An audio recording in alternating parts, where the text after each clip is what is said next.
morning. You are tuned into WCOM LP, Chapel Hill and Carrboro, 103.5 FM. I am Richard Brown, and I want to thank you for tuning in today. You are tuned into The Richard Brown Show here on WCOM LP, Chapel Hill and Carrboro.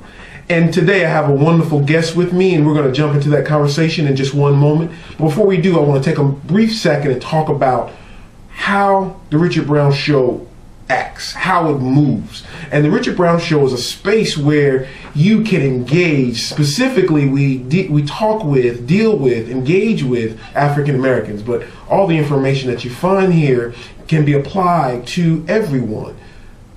What The Richard Brown Show is about is expanding that positive space of African Americans. You see, far too much, when I look at media, there are negative connotations, there are negative images of African Americans. So in this space, right here, right now, what you will find is African Americans who are doing something positive. African Americans who are moving forward with their own life and helping of others. So that's a brief kind of synopsis of what The Richard Brown Show is all about. And I want to thank you for tuning in today. When you get a chance, check out the website, richardbrownshow.com. There'll be more shows there. There'll be some exciting things that are coming out in the near future. So let's get right into our conversation. Marvin Johnson, thank you for coming on, sir. Thank you. All right. Marvin, give us a brief thumbnail about the business that you're in, and then we'll kind of get into a conversation about how people use it and how people are actually thinking about it. Okay, I am an independent insurance agent. I specialize in long-term care insurance. Also work in the Medicare supplement area, and final expense and normal life insurance. But my specialty has been in long-term care for the last 2 years, and a part of that being from personal experience and actually being involved in a long-term care situation. It opened my eyes to the need to help as many people as possible in that area.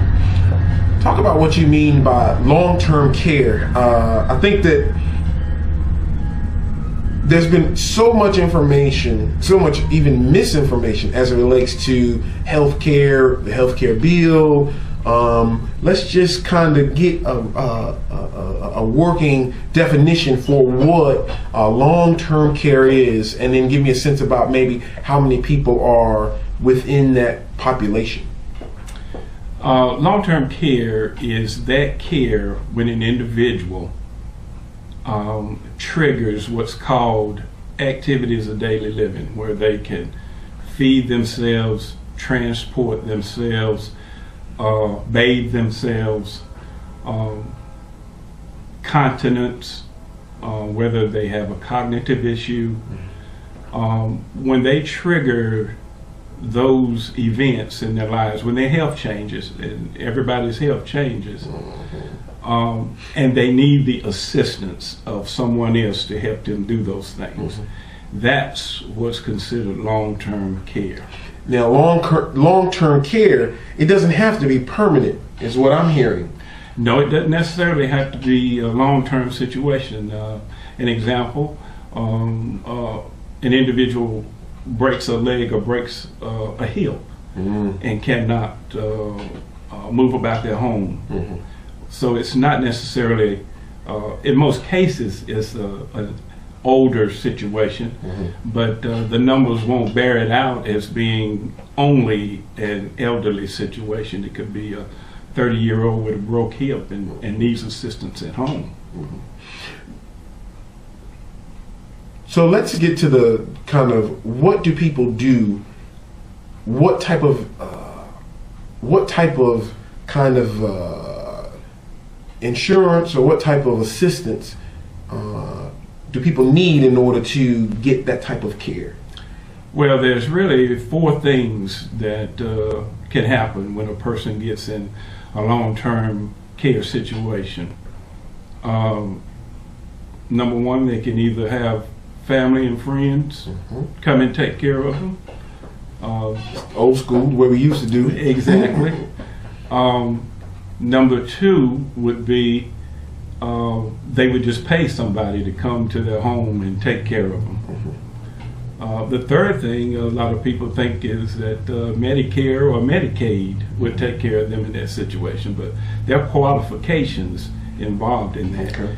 Let's put a pin there and come back to that.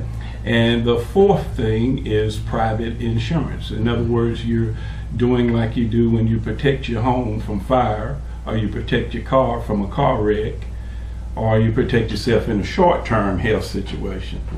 You transfer that risk to a insurance company to help you afford to bring people in. Well, let's talk about, I'm always very interested in how much stuff costs. How much would it cost to bring in, say, a home health nurse on just like for one day? Give me a sense. And let's say they're not doing anything special, just to kind of help with some of the basic things, kind of getting around the house and such. In the Triangle area, anywhere in the neighborhood of $19 to $25 an hour for a trained, certified person to come in the home and do some assist you. Usually there's a certain number of hours that person would come in.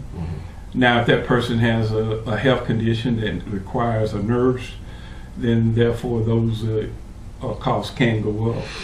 Now, you start saying $20 an hour, that gets expensive very quickly. Because you start to think, normally what I think of is just 5 days out of the week, maybe 4 or 5 hours, maybe even 6 hours a day at $20 a pop. I mean, those costs can get very expensive very quickly. So in order to, the word I'm thinking about is plan, but how do you account for that? How do you figure out how I'm going to make that happen? Because I can see someone of limited means just not able to do that.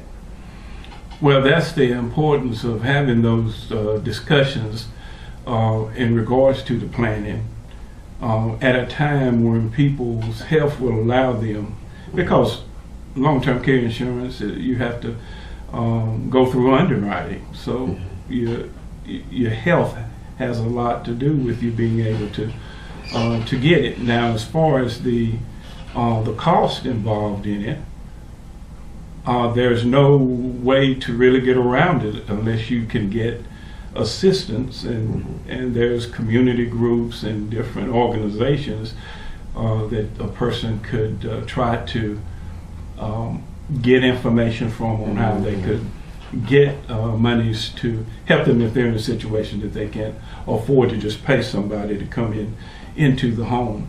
In a lot of cases, you have, if there's a certain number of siblings, they're pitching in for mom or dad or who might be the person requiring that long-term care. Understood.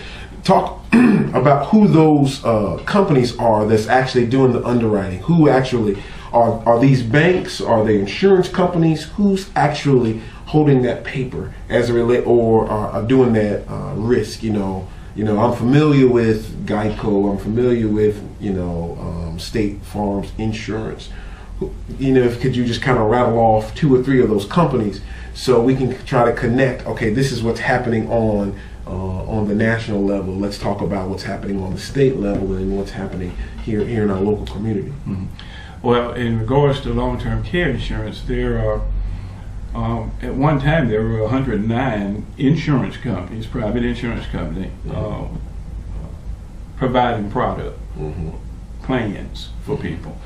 That's now in the neighborhood of 20 to 22. And you're talking about national companies, and some names would be Genworth Financial, which originally started out as GE, part of GE. Now it's a standalone company. You've got John Hancock, and then you have several other companies: MedAmerica, United of Omaha, Mutual of Omaha. So there are several large companies that are still in the business of long-term care insurance. Now let's talk about the plans. And when I start thinking about plans,